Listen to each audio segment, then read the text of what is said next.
Jewish tradition keeps alive the story of Rabbi Asher. Rabbi Asher lived in the Middle Ages in Europe, and it was a time of the barbarian hordes roaming through Europe, and they would attack caravans, whole caravans, even villages, and they would steal the cattle and other valuables from the people. So it was a very dangerous time, certainly for travelers. Well, the rabbi had to make this long journey alone, and it was a dangerous journey. But he took three things with him. He took a little oil lamp, and he took a rooster, and he took a donkey. He took the little oil lamp so he would be able to read the Bible before he went to bed every night. The rabbi was a notorious heavy sleeper, and so he took the rooster to wake him up every morning. And the roads were horrible, and so it was a much safer way to travel by traveling on a donkey. So he took the donkey with him. So he took out on his journey. And the first night he arrived at a village, and he went in looking for lodging for that night. But the villagers were very suspicious of the rabbi, and they drove him away.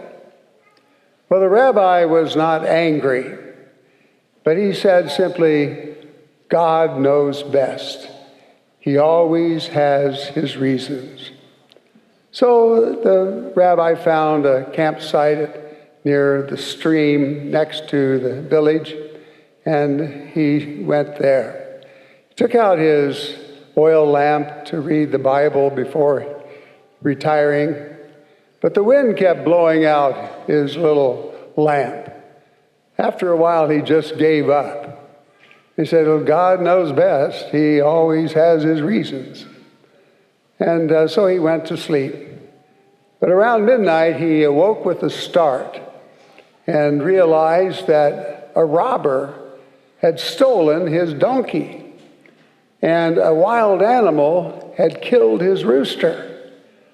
Well, the rabbi didn't get angry. He just said, God knows best. He always has his reasons. The next morning, the rabbi discovered that the barbarians had attacked the village. They had killed all the villagers, taken their cattle and their valuables. He also learned that they checked the stream next to the village to see if any travelers were there. And then the rabbi realized that if they had seen his little light shining in the darkness, or if they had heard his rooster crow, or heard his donkey bray, they would have killed him and taken what little he had as well. And so that night, when he retired, the rabbi was saying his prayers and looked up to heaven. He said, God, you always know best. You always have reasons. Well, this story is told again and again in the Jewish tradition to remind the community that we must look upon everything that we experience with faith, that God has his reasons and he knows best.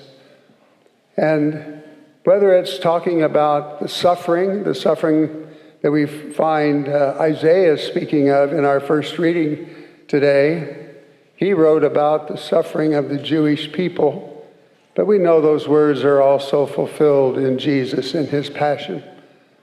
Or the suffering that Jesus himself speaks about in our gospel, his own cross, and the cross that he invites us to pick up and carry and follow after him. And you know, we may not know the reason for our cross, but the cross is there.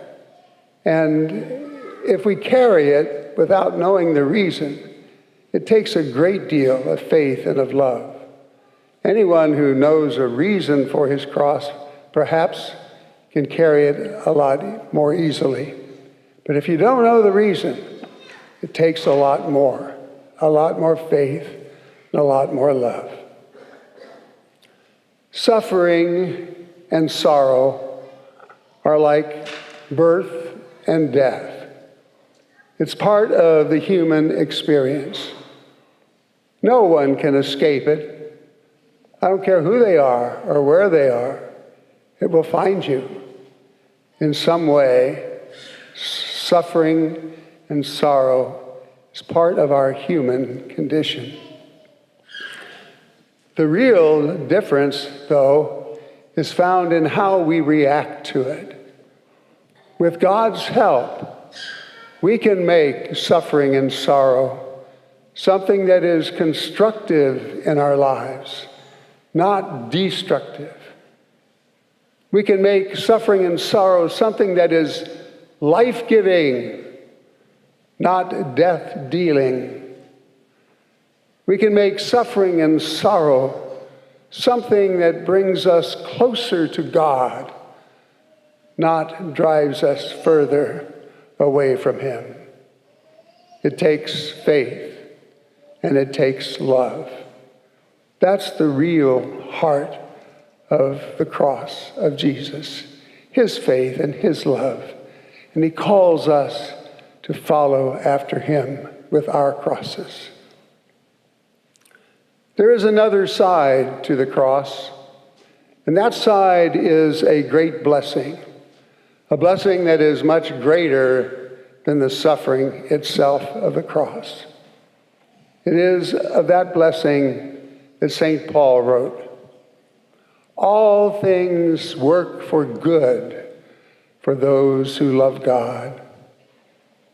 And he says, nothing in this world is comparable to the great glory that will be revealed in us. No suffering, he says, is greater than that.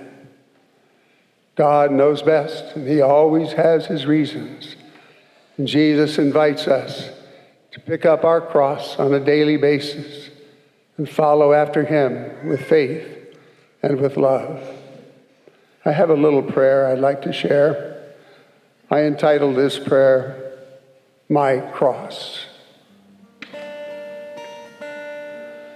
Jesus, Lord, You show us how to carry the cross each day.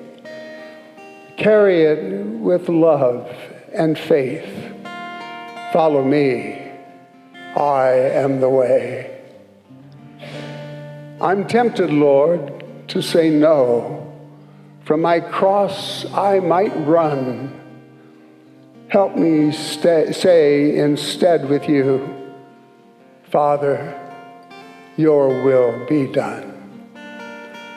Help me understand Your way. Reveal it from above.